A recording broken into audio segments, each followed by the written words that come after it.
being the Information and Broadcasting Minister, but someone who was tasked by the Prime Minister to fix one of the biggest issues, which is the environmental legacy that they inherited. Prakash Javadekar ji, honored to have you here on the stage with us, Minister for Environment and Forests in the Government of India.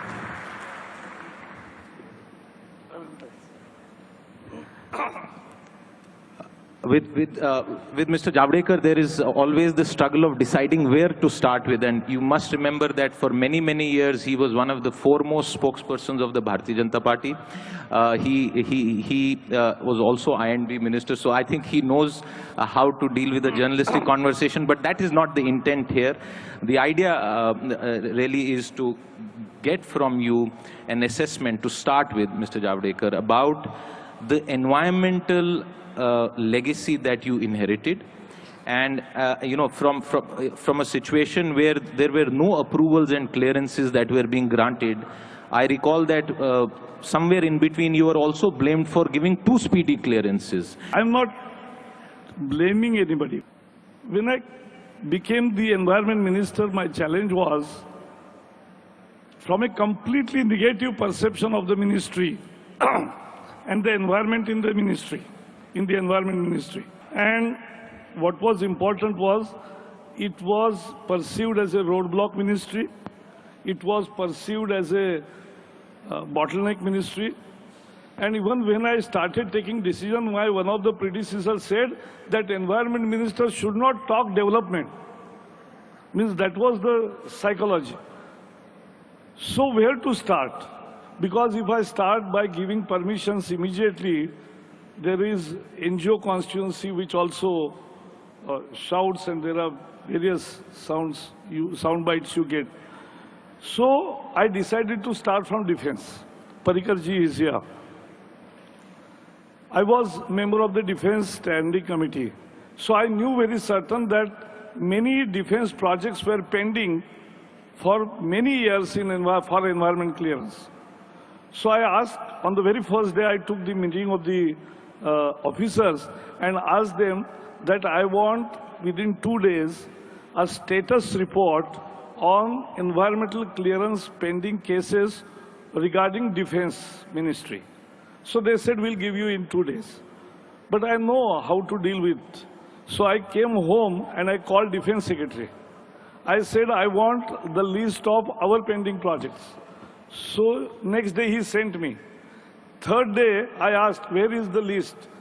Our ministry people said, oh, it's getting ready. It will take yet another 2 days, but it's not big. I said, no, here is a list of pending proposals of defense. They are 200. And now with next 2 days, you give me the status of it. So they realized that he is not the minister whom we can take for a ride. And therefore, then we started. We decided on policy. People ask me, border road, 6,000 kilometers border road.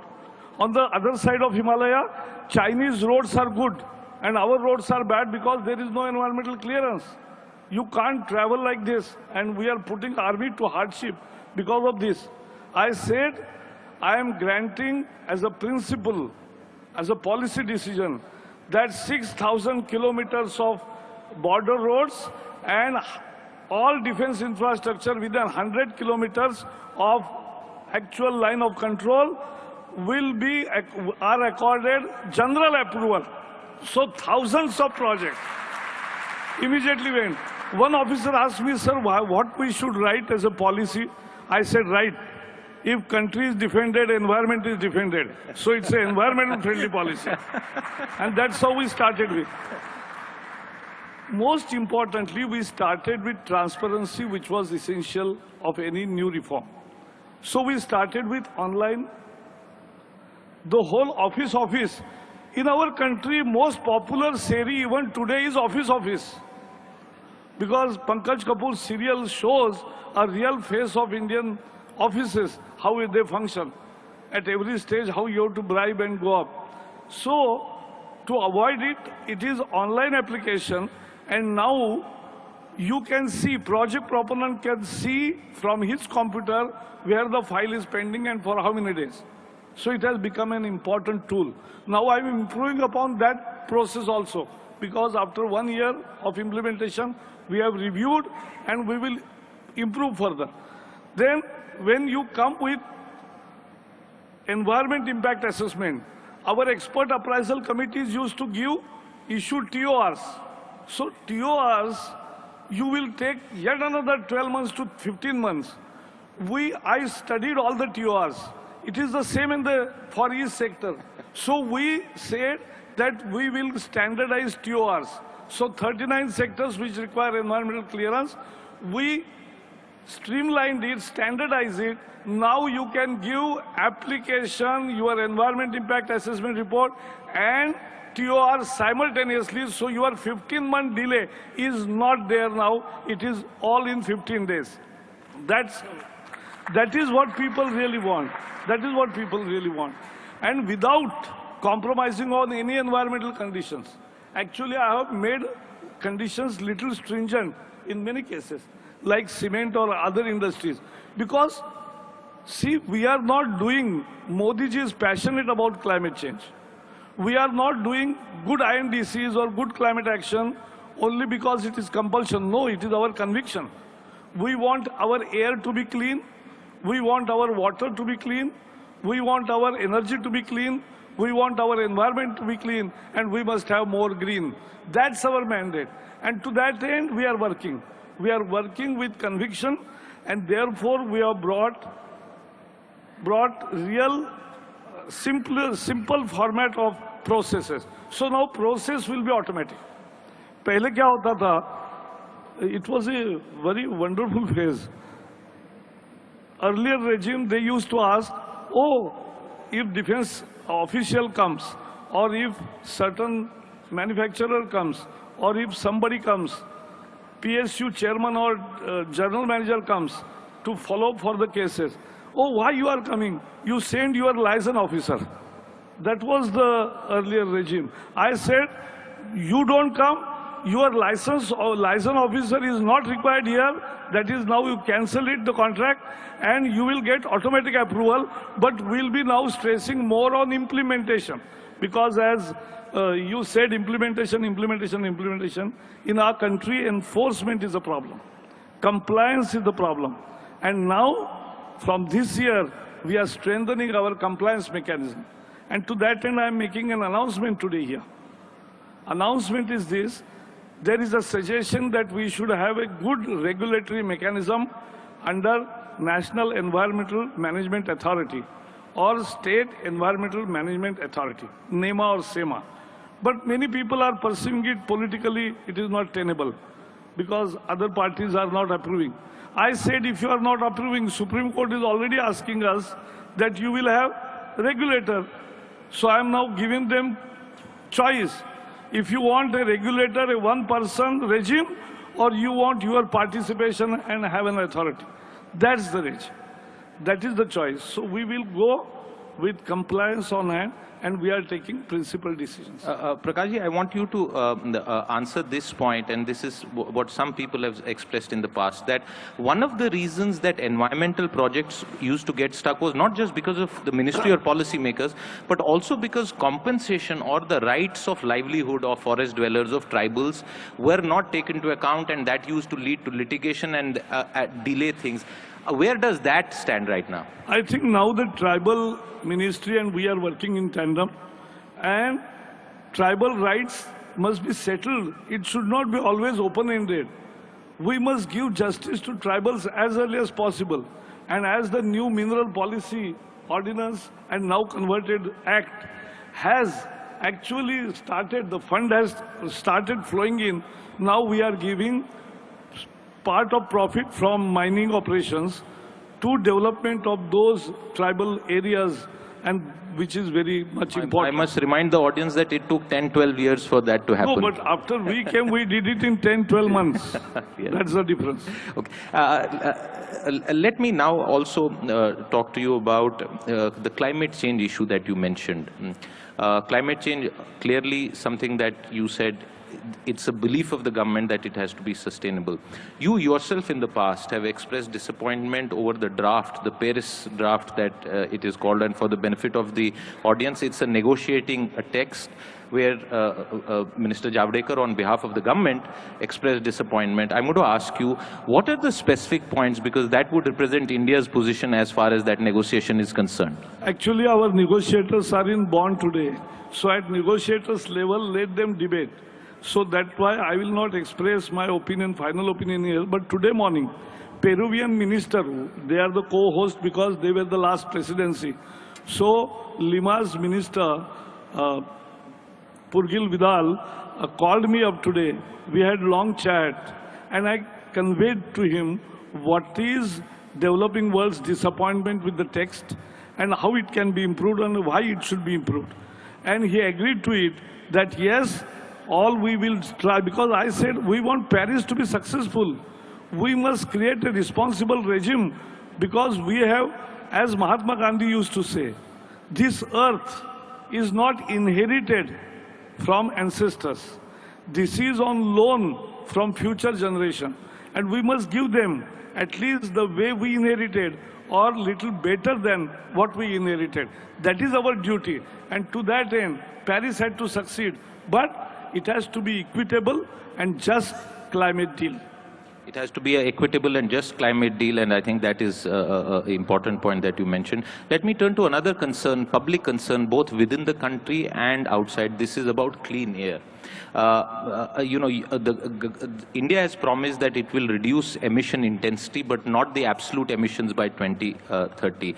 How do you sort of marry your emissions goal with the need to deliver better quality of air? Because if we are talking about overall economic growth, Prakashji, then the quality of life is also a very important issue. We have to eradicate poverty, as Jayant has said. That's our cardinal priority. We must end inequality. At the same time, we must ensure energy access and all necessary developmental facilities to all citizens of the country. Let us see things in context. I am putting this context on World Forum everywhere. We are 17% of the world's human population. We are 17% of world's cattle population. Both require land, water, and food. And we have only 2.5% of the land mass. We have only 4% of water, fresh water resources. In that context, India is performing, and one must realize and appreciate our sincere efforts. And we have 30% of people below poverty line, and we have 30% of people who don't have energy access. And with those difficulties, when we are in that context, when we are progressing, we'll walk the talk, but we need that gap. And therefore, emission cut, nobody expected from us. We are walking energy efficiency path. We will reduce our energy intensity of our development. We will increase our non-fossil fuel share of our energy capacity. And third, we are also increasing our carbon. India's actions till 2030 will avoid carbon emissions over business as usual scenario to the extent of 3.6 billion tons per annum. That's a huge contribution of India. And that's why world has appreciated our INDCs. And we are very lucky to have Narendra Modi as Prime Minister. But there is, I want to make appeal because you are the real masters. Because I am telling the world that you are saying that these INDCs are not enough. We must do more. As if you are deciding that technology will not develop. I believe in human intelligence and intent. Technologies develop. When people gathered last time in Kyoto, nobody realized. America's delegation was 700 specialists. But nobody could predict that shale gas was waiting outside. Today also I am saying that when we are meeting in Paris, nobody knows whether the hydrogen car is waiting outside. So there is a great challenge and opportunity. And that is the power of innovation. You are the people who can do it. And Make in India, according to me, is not just foreign companies coming here and making in India. No. Or Indian companies making the same product again and again. No. We have to innovate. Who will innovate? You are the people who can innovate. And what Modi ji is appealing is, come, innovate, invest, make in India, and sell with pride as made in India. And that is the make in India. I was with Steve Jobs when I was IT Task Force Chairman. I was with Steve Jobs for 2 days. He was telling about his handheld, which was not existing. But in '98, he was telling and describing as if he is seeing the iPhone.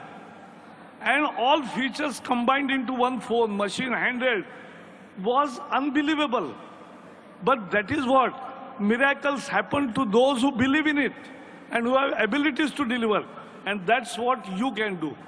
I negotiated in MIT Media Lab Asia project. I was there for 7 days. When I returned back, Yashwant Singh was finance minister.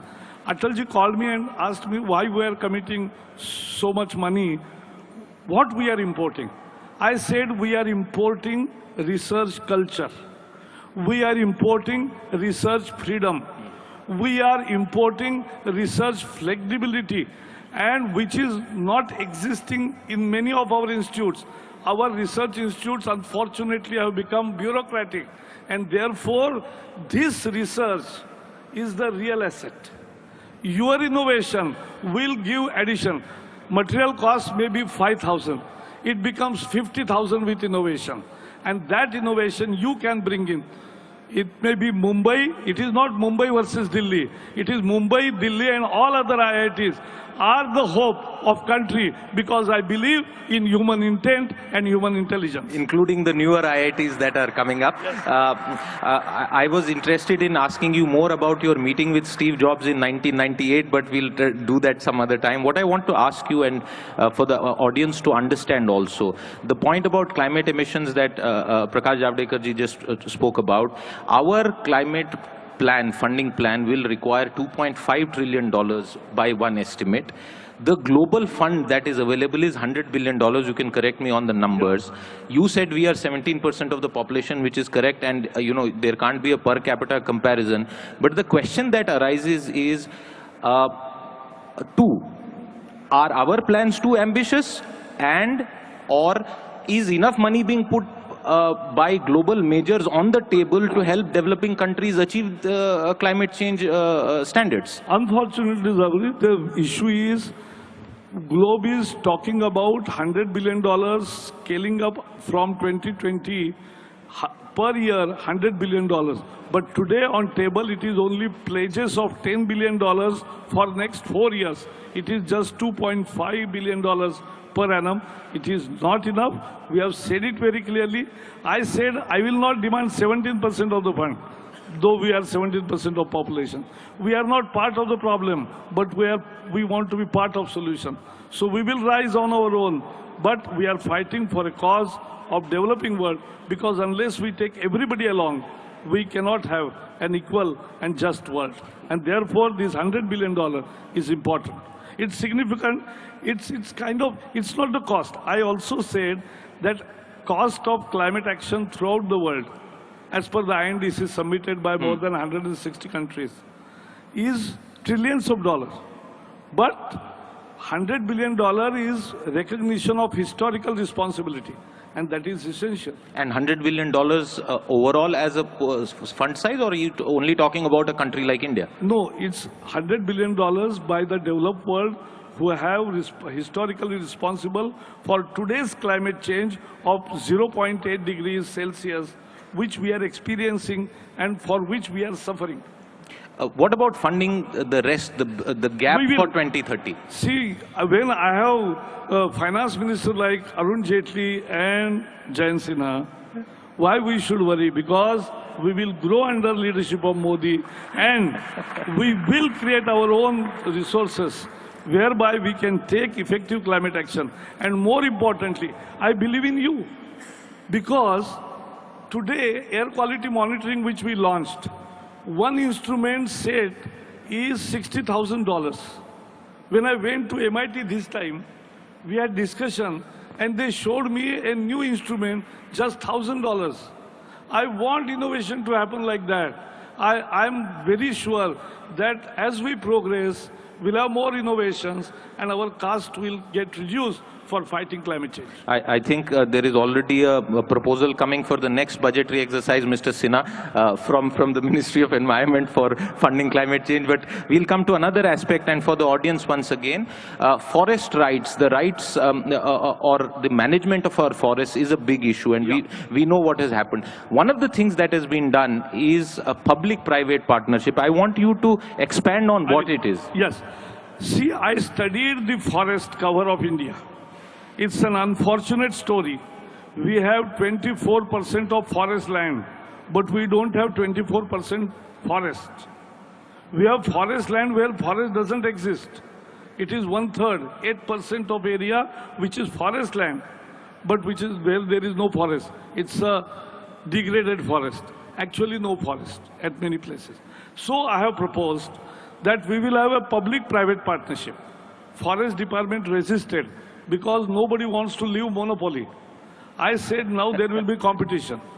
So we will auction 1,000 hectares land on lease and put on auction the block where 10% of the land you will have to put traditional species useful for animals, birds and human beings. That you will not be allowed to cut. But rest 900 hectares, you can't plant. So I have called meeting of all those wood importers. Because when you import wood, you export jobs. I want jobs to be here. So we will allow them, we will share the revenue the best way, but at the same time we'll allow them to grow and do commercial forestry so that they can harvest regularly. Who will be eligible for this? Maybe there might be people in the audience who would... Those today who are importing wood, right from paper industry to many industries, furniture industries, they are importing huge quantity.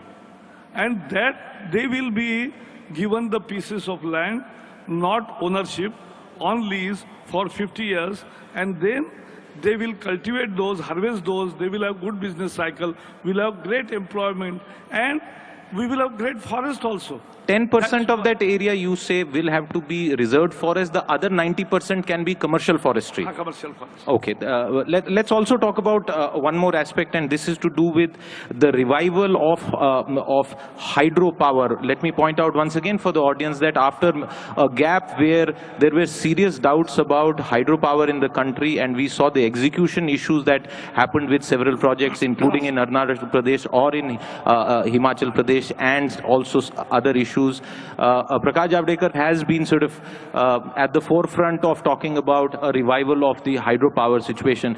Are the environmental concerns taken care of? What basis do you want to push hydropower again? See, hydropower is a very natural, clean electricity we can generate. And what you need to address beforehand is a rehabilitation problem.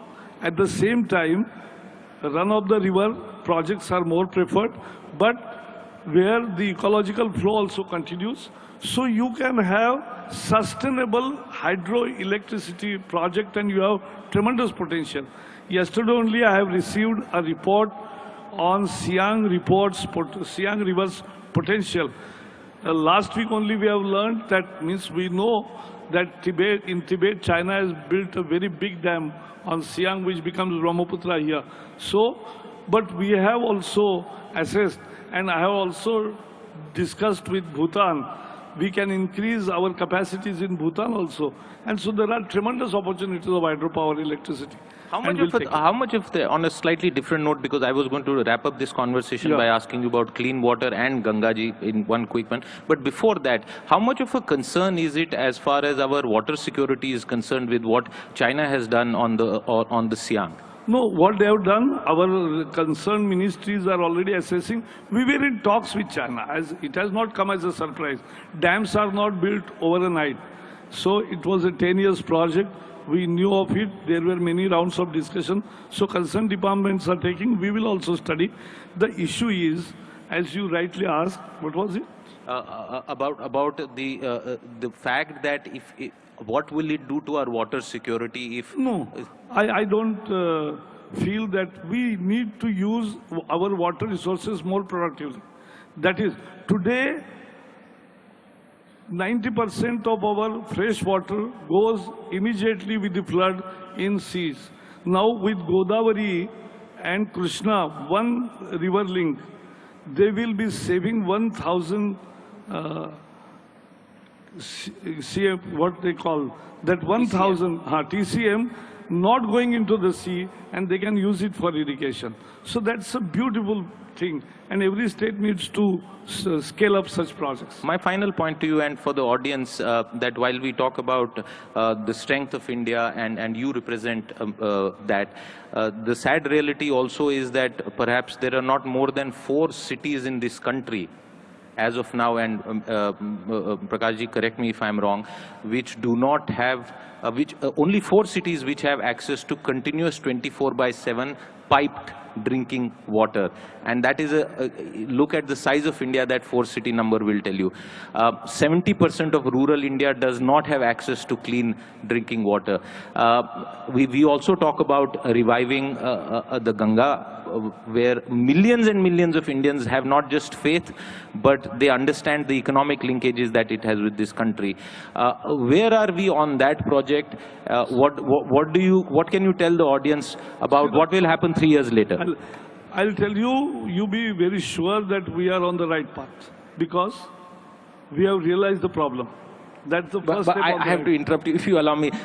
For Ganga, there have been many national plans in the past. I'll tell you. एक हमारे यहाँ बड़ा popular गाना हो गया था, गंगा मैली हो गई पापियों के पाप धोते धोते. वो सच नहीं है. सच ये है कि आज सभी नदियों में after 68 years of independence, 86% of sewage goes untreated into the water bodies. Second reality, 30% of industrial pollution goes into water bodies without treated. Irresponsible business practices. Then third is half of your solid waste, because of unscientific collection methods, ultimately goes to the water bodies through floods. So, and even 2/3 of the agriculture waste. So you get contamination all over. That's the spread. And how to deal with it? You have to start. We have started at Ganga, and I'm very sure Europe और America की नदियां भी 50 साल पहले खराब थी. Singapore में या थेम्स के किनारे पर भी लोग ऐसा ही जाते थे, लेकिन उन्होंने भी 15 साल में बदला. हम भी बदलेंगे, क्योंकि सीवेज का भी 20,000 crore on Ganga is not only for sewage cleaning. We have already stopped industrial pollution going into the rivers by mandating polluting industries 24/7 monitoring effluent at an effluent discharge point. We have asked them, mandated them to put 24/7 monitoring sensors, because that gives me a live picture on my cabin who is polluting and to what extent. And so we are not allowing to do that. And waste management rules, we have issued draft notification. Please go to our website. I'm issuing advertisements tomorrow. Solid waste management rule, biomedical waste management rule, hazardous waste management rule, e-waste management rule, plastic waste management rules, and construction and demolition waste management rules. We have revised all. We have put it on website for public consultation.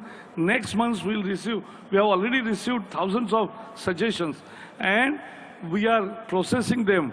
And by year end, we will have a new regime of waste management which is scientific, which will be implemented even in villages, and that is the basis of Swachh Bharat, the dream of Prime Minister. I think that is perhaps the best way to end this conversation, Prakash ji, because apart from all the big numbers, the billions and trillions of dollars, it is ultimately every drop of water that matters. Yes. Thank you so much for your time today. Thank you very much.